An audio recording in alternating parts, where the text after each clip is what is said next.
Hello and welcome to E233. I'm your instructor, Gregory Myers.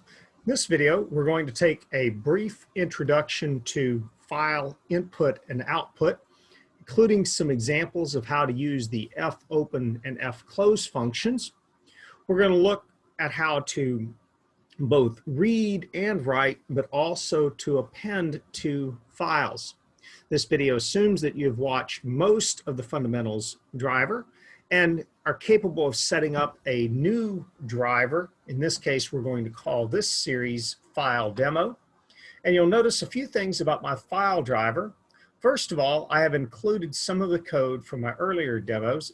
This is completely optional. This is more of a convenience, if anything, that allows for us to navigate through our arguments that are passed from the command line. Once again, we're going to be using switches to be able to control the behavior of our functions. Additionally, you'll notice that I have added my time.h here, the header file that allows for us to leverage some time functionality. So let's go ahead and jump into this. Now, we're going to be doing this in a slightly unusual order. I'm going to start first with writing to a file, then we're going to go to reading a file, and then we're going to go to appending a file. So before you go any further, I would take just a second to take a look at the Wikipedia article that relates to the fopen function. The fopen function allows for you to open an existing file and read from it, to write a file, as well as append a file. More importantly, or at least the most important thing for us right now to note, is this table. Specifically, what we're going to be looking at are going to be these three modes. The R mode, which allows for us to read the file and requires that the file must exist. W mode for writing.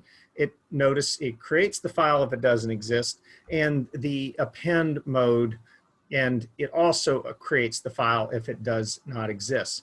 A couple of other things to notice is that there are these alternate modes that involve binary, as well as where the file, where fopen begins working with the file, and that depends a little bit on the mode. Particularly notice that the append starts at the end, and I'll explain that a little bit better when we do that demo. Additionally, there are some additional modes that you might find useful in the future. However, majority of the time, you're probably going to be working with R, W, and A. So once again, bookmark this Wikibooks page, keep it as a reference so we can come back to it later on, and then let's get started. So I'm once again providing some snips files, but they're pretty basic. You want to go ahead and include the function prototypes for the write demo, read demo, and append demo, and you can either obtain a copy of these or simply just make them yourself. And our append demo, notice that in each case that it's just simply accepting no input arguments and returning no output arguments. And then once again, we're simply going to add these to the bottom of our, in this case, file driver.c. And then lastly, our write demo. Now, as I mentioned at the beginning of this video, we're actually going to do this a little bit out of order, I guess you could say, or in an unusual order. I'm going to focus first on the write demo because we'd like to actually have a file to work with so that we can then attempt to read from it. And so to begin with, we're going to introduce a new data type, which is going to be referred to as a file, or oftentimes a file pointer, but the file structure. And in this case, what I'm going to do is I'm going to create a variable called output. There's nothing magic about the word output. It's just a good variable name. And we're going to use this now to write to a file. I'm going to take this variable output and I'm going to use the fopen function to open a file. I have to specify the file name using double quotes. In this case, what I'd like to do is I'd like to call this log single. And I'm going to specify the .csv file extension. We'll be using this quite extensively in later videos, and so it's probably good that we get familiar with the concept of a CSV file or comma separated values. It's a popular format when you're working for, or when your goal is interoperability between operating systems, as well as a common data transfer format as well. So the second parameter for our fopen is going to be W for write. So I'm going to put a little note here that this is going to write or create a file. And the very next thing that you want to do after opening a file, before you forget, is to close the file. If you forget to close a file and try to access it again with another fopen, you'll likely get an error depending on where you do it. Also, if you accidentally put a fopen inside of a loop, you may find yourself opening the same file or writing to the same file multiple times. All of these scenarios will have undesirable effects typically. Easiest way to get around this is just simply to close the file once you open it, or as soon as you open it. In other words, go ahead and write the code, and then you can move that piece of code as necessary. In this case, we're just going to go ahead and put in an fclose output. Now, in between here, we want to do something with the file. And that's why I said you'll find yourself moving this fclose output around. It's just simply that it's a good habit to get into mentally to go ahead and close a file when you open it so that you don't forget later on in your coding. Now, what we want to do now to write to this file is we want to use a function similar to our printf. Very similar, in fact, that it uses all of the same format specifiers. In this case, the difference is that we simply have to specify where we want to write to. So the function that we're going to be using is going to be fprintf, or file printf, and the first argument for that function is simply the pointer to the file that we wish to write to. From there, it's essentially the same as if we were trying to print to the console. So in this case, what I'd like to do is I'd like to just simply capture some information about a single user. In this case, I'm going to give you my email address separated by a comma, my first name, comma, and then Myers, comma. And then for the last argument, I want to do something a little bit different here. I'm actually going to provide a %s for a string, and I'm going to optionally follow it up with a new line. We'll play around with this just a little bit to see the behavior so that we can understand how this works. And the idea here is for my %s, what I'd like to do is I'd like to simply provide a timestamp. And in order to do that, we actually have to look back at an earlier video where we leveraged the time function in our time.h, and we'll get an opportunity now to create yet another new data type. In this case, it's going to be a time t data type, and we want to create a variable called timer. And utilizing that timer, we simply want to get the value of the current time. And to do that, we simply say timer is equal to time, and then we once again use null. If you recall, we did this in an earlier video while we were focusing on looping. In this case, what I'd like to do now is I'd like to take the value of the current time, which is in the time_t format, and I would simply like to convert it to a string. And in this case, we're going to use a function called ctime, and we're going to use the address of the timer variable. Now, if you want to dig a little deeper, I would encourage you to go to the declaration for ctime, which resides in the time.h, and it gives you a little bit of background or a little bit of information, at least on the input arguments as well as the output arguments for that function. For right now, all we need to know is that this allows for us to put a timestamp, including the day and month, into our file. So let's try this. We'll go ahead and build it to see if we've got working code, or at least compiling code. That looks promising. but as you recall from the earlier videos, we aren't actually accomplishing anything because we aren't calling the function. Once again, we could just simply take a shortcut here, and we could just simply call our write demo by specifying the name of the function, and we'd essentially be done. However, though, this gets us in trouble because if we want to have our executable do multiple things, then we would have to modify the code and recompile every time we wanted to change its behavior. So instead, what we want to do is once again leverage our arguments. We'll be using this project quite a bit in the remaining videos, so it's probably worth it to go ahead and set up the structure that we wish to work with. So at the very beginning, what we want to do is we want to just simply verify how many arguments we have. And if our argc is in fact less than 2, that means that the user did not actually provide a single argument. They just simply typed in the name of the executable. At this point, we simply want to call help. And this is what I refer to as an implicit call for help. Now, I'd like to take just a second to remind everyone that this is not the only way to go about doing this. We can have different types of structures with respect to our if statements. I prefer a little bit more of a flat structure when checking the switches in these videos because the triaging of the switches is not the important part of these videos. It is simply a means to an end.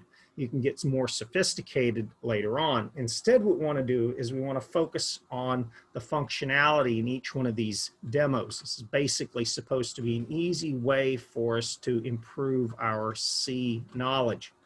To that end, what we're going to do is we're simply going to follow this up with an else if. And what we're going to do is we're going to use the string compare I function to compare the value of our argv square brackets 1, which would be the second argument, which we are now guaranteed to at least have 2 arguments because of the way that we wrote the first line. And what we want to do is we want to simply compare this now to the /h. And if we have a match, then what we can do here is we can make an explicit call for help. After we've got this little bit set up, the last thing that we want to do is go ahead and throw in an else and finally one other implicit call for help. Now, we could always improve on this, but once again, I'd like to keep more of the focus on the functionality in each one of our little demos. So in this case, what I want to do is I want to check to see if the value of that first argument using string compare I matches the name of the function. And we're going to go ahead and keep the switches matching the name of the function. In this case, it's going to be /write demo _01. And if it in fact does match, then we simply make a call to our write demo. And as in our earlier examples, what we also like to do is provide the user with some basic help. Now, you can get as sophisticated as you'd like to in this. I'm going to keep this relatively simple. And if anything, what I will do is I'll simply follow the same format that we used in our fundamentals driver. And if you notice down here, I included the name of the executable, the switches, and at least some basic information about what the function does or what the switch does. So once again, let's follow this pattern. In this case, this is going to be our file demo .exe. We want to pass it the /h switch, and this is going to show our help. Follow that up with a new line, and then the only other switch that we are prepared to handle at this point is going to be our write demo _01.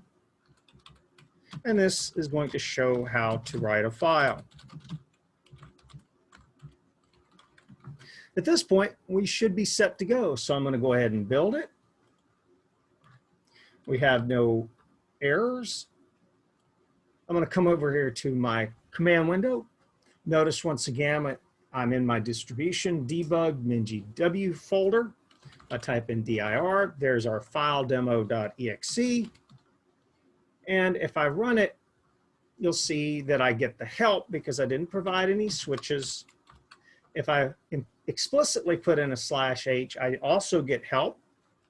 But now to test the functionality of our first example, we'll have our write demo _01, and you'll see that nothing is printed from the console, or to the console rather, which is a little disconcerting. We probably should consider putting a printf in there.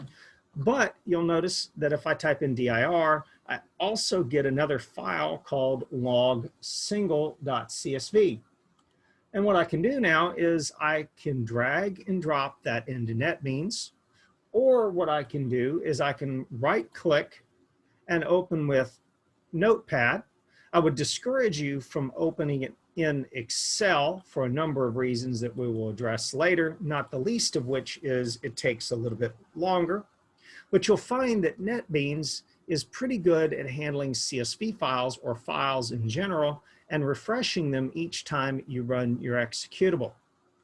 Now, the only comment that I have with respect to this output file here is that you notice that we have an additional extra line in here, which is one of the reasons I mentioned that we should consider or reconsider the use of the /n.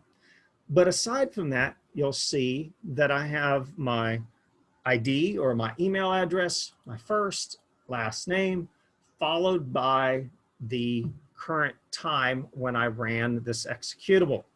Now, you probably won't find this the friendliest format, and we can come back and revisit this. Note specifically that it has the day, the month, the day of the month, the time, and then the year. Once again, we can come back and revisit this. The purpose of this video is just to focus on how to actually store the information. So I'm going to go ahead and build it one more time. I'm going to rerun it. And you'll notice that the extra line goes away. So let's go ahead and move on to our read demo. And our read demo in this case is going to leverage the exact same file. In this case, what we want to do is we once again use a file data type. I'm going to call this one input, and notice that it's a pointer to the input, much like the pointer. Let me rephrase that. It's not a pointer to the input. Input is a pointer. It's a file pointer, much like the earlier example was a pointer to an output file. In this case, it's a pointer to an input file. The variable name is not important. You could call it whatever you want to. As a matter of fact, when you have multiple files, you may consider giving it a better variable name. But what we want to do now is we want to go ahead and use fopen once more to go ahead and read the file. In this case, we're going to say input is equal to fopen. We're going to go ahead and use the same file, in this case, the log_single.csv. But this time around, we're going to open it for reading. And just like before, as I mentioned, you want to go ahead and at least put the code in that closes the file. This will move around. However, it is important just to remember to put it in there. Other thing we want to do is take a second to go ahead and put a little comment here that says R is for reading a file. And more importantly, it assumes it exists. And this is a very important assumption. As a matter of fact, it's one that we actually want to go ahead and get into the habit of checking. If the file does not exist, the input file pointer is null. And if you attempt to utilize it, it will crash your executable. So the very first thing that we want to do is we want to check to see if the input file pointer is null.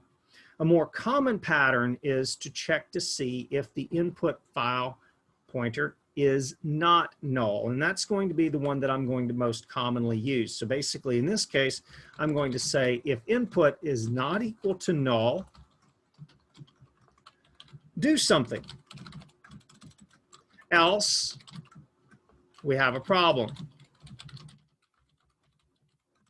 And once again, this is just a nice template to get you started with reading files. I encourage you to do this in any scenario in which you open a file.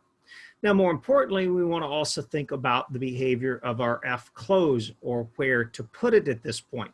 In other words, if we have in fact attempted to open a file that does not exist, there's no point in closing it.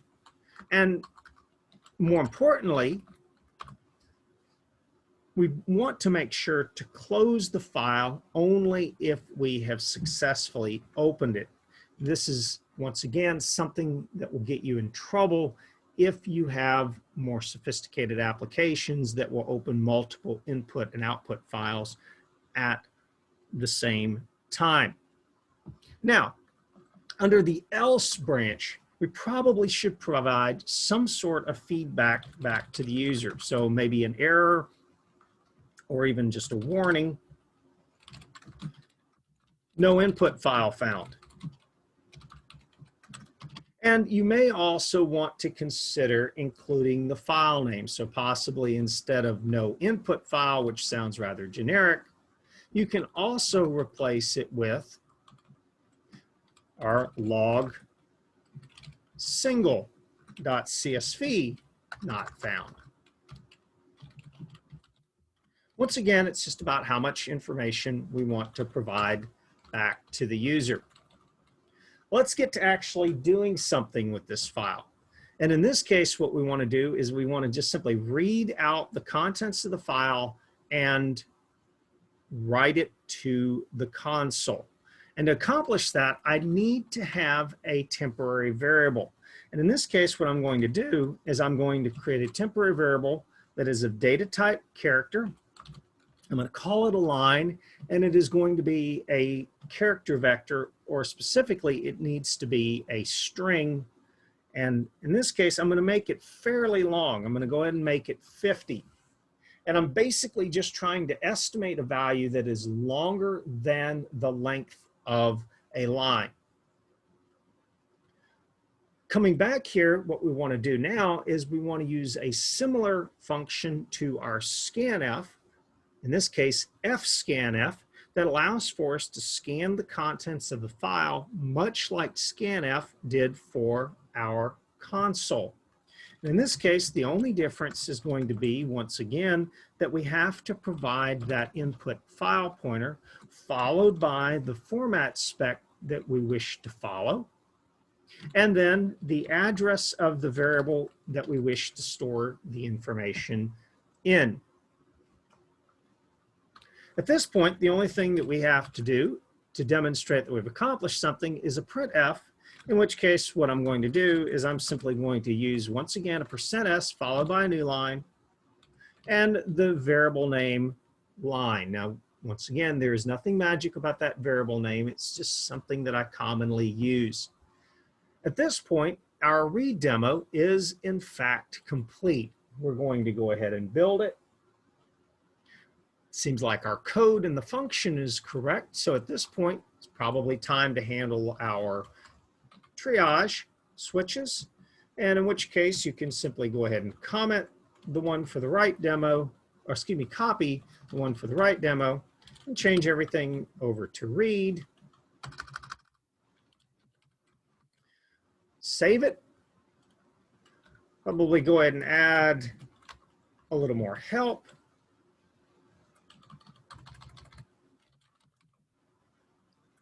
In this case, we want to show how to read a file.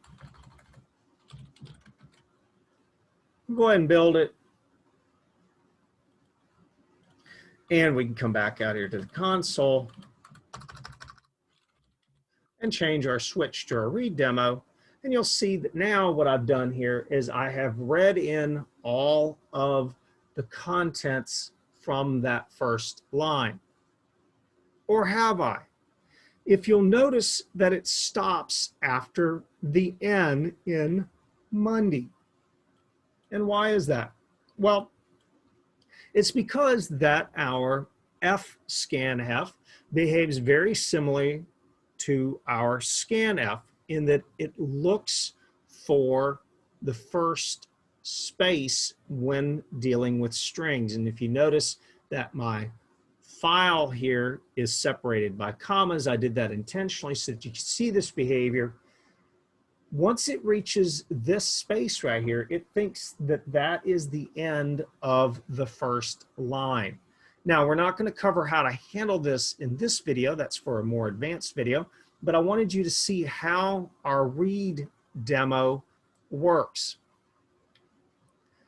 The last one that I want us to do is I want us to look at our append demo. And in this case, what we want to do is we once again want to open a file. In this case, I'm going to also call it an output file. We want to go ahead and use our fopen to open a different file. In this case, I'm going to call this one logall.csv. And I'm going to open it using the A. And I'm going to assign this value now to our output variable. I'll make a little note here that says a append or create. And just as before, we want to make sure to go ahead and close the output file. At this point, we're going to do the exact same thing that we did in the earlier example, and that is write the output to the output file pointer, whatever data we would like to collect. But let's make this one ever so slightly more advanced. In other words, what I'd like to do is I would like to go ahead and create a couple of temporary variables to allow for us to collect some information. So in this case, what I'm going to do is I'm going to create a temporary variable called ID that I'm going to make about 20 characters long, a first name, and you can choose to abbreviate it as fname or first underscore name, either is fine. I'm going to have a last name. And then just like the earlier example with our write demo, we want to go ahead and create a timer. So as you can go ahead and copy the previous example where we created our time t timer and went ahead and registered our current time, although we're going to move this in just a second so that we get a little bit more of an accurate representation of our time, and you'll see what I mean in just 1 second. But what we want to do now is a combination of printfs and scanfs. We're going to have a please enter a first name,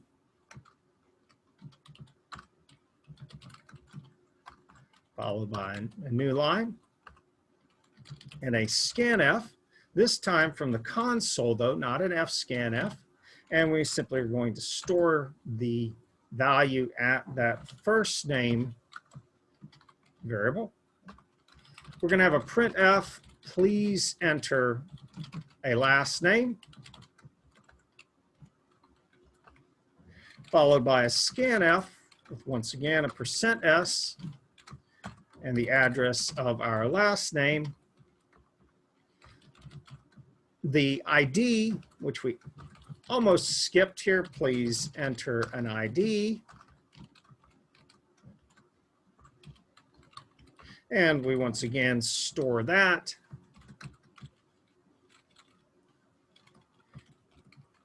Using %s at our address of the ID variable. And it doesn't really matter on the order in which you collect these. If you'd like to keep consistent with our CSV file, you would probably want to ask for the ID first, which brings us to my earlier comment about what time do we actually want to use. In this case, we'd probably want to collect the time after entering in the last name in case there's a delay in getting the information. if we simply ran the time function too early in our executable, we wouldn't get the time that the last piece of information was entered, but rather the time at which our function began operation. It just depends on the purpose of our executable. At this point, though, what we can do is we can construct a fancy fprintf statement. And what I mean by fancy, we first provide the output file pointer, followed by a %s for our first placeholder, a comma, a second %s for our second placeholder, a comma, a third %s, followed by a comma, and lastly, another %s, and then arguably that new line. Now, the first %s is going to hold our ID. The second %s is going to hold our first name, and the third %s will hold our last name. And then, just like in the earlier example, we're going to use our cTime function, which allows for us to convert that timer into a character string. And so in this case, what we want to use is the address of that timer. And now what we're going to do is we're going to get a more flexible version of our first write demo. I'm going to go ahead and build it. Once again, I'll come up here to main. I'll add another option.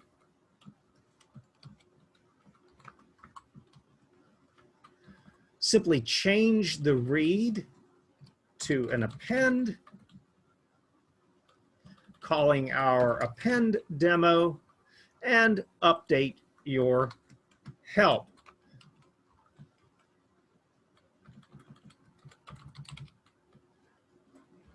Now, before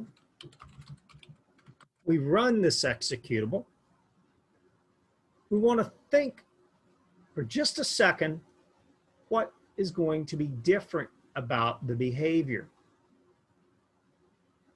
Now, let's see if what you thought was different about the behavior is in fact true. So in this case, I'm going to run my file demo, but with my append demo 01. I'm being prompted for an ID, first name, last name, and you'll see now if I type in dir or go to Explorer, I have a second file called logall.csv.